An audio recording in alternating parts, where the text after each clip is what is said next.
It's time for the Week 12 college football rankings. The college football playoff rankings came out yesterday. I still have not checked them, so these are just my rankings. Missouri beat Oklahoma by only a touchdown, but you need to know 4 touchdowns were scored in the last 4 minutes of this game. The Gamecocks ended the Vanderbilt hype train once and for all. Raheem Sanders had a big game, 172 all-purpose yards and 3 touchdowns. Sellers actually played decent. South Carolina has it together now, and usually this doesn't last long, but from what they've shown, they're really good. The Irish got a statement win and didn't hold anything back, beating Florida State 52-3. Riley Leonard threw for 215 yards while rushing for 70 yards and 2 touchdowns. Surely Florida State's morale is underground at this point. LSU can't stop the run. Their defense was bad last year. We haven't been trashing them for that this year, but after the A&M quarterback and Milroe proved LSU can't react to a rushing quarterback, we need to look at them as a Citrus Bowl candidate now.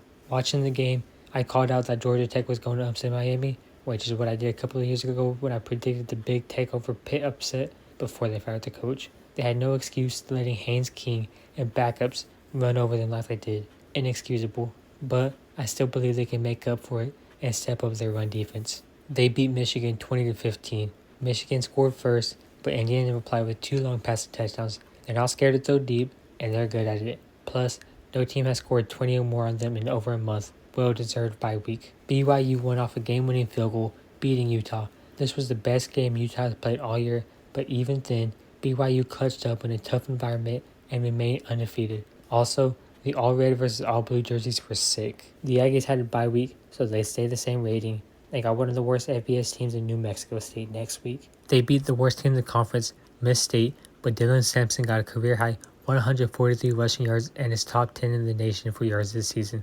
Plus, they got Georgia this week. Should be an exciting game. Penn State beat Washington 35-6. It's impressive, though Washington is not very good this year. But you know who is impressive? Is Tyler Warren. He scored 2 touchdowns rushing and added 8 catches for 75 yards. They may have been humiliated by Ole Miss, but you win some, you lose some. Carson Beck has been under close examination this year as he's thrown a ton of picks, but he didn't throw any this week. Still, Georgia's offense was underwhelming.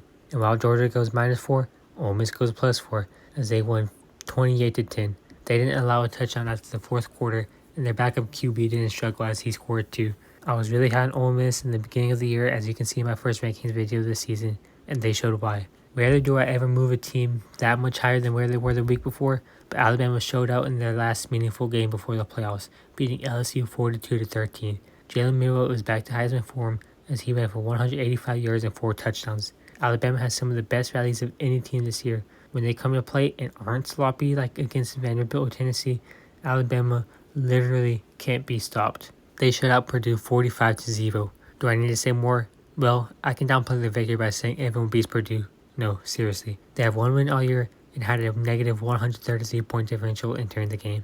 Still, Ohio State looks sound offensively despite the load of injuries they've suffered. Texas absolutely wrecked Florida and we're winning 35-0 at halftime.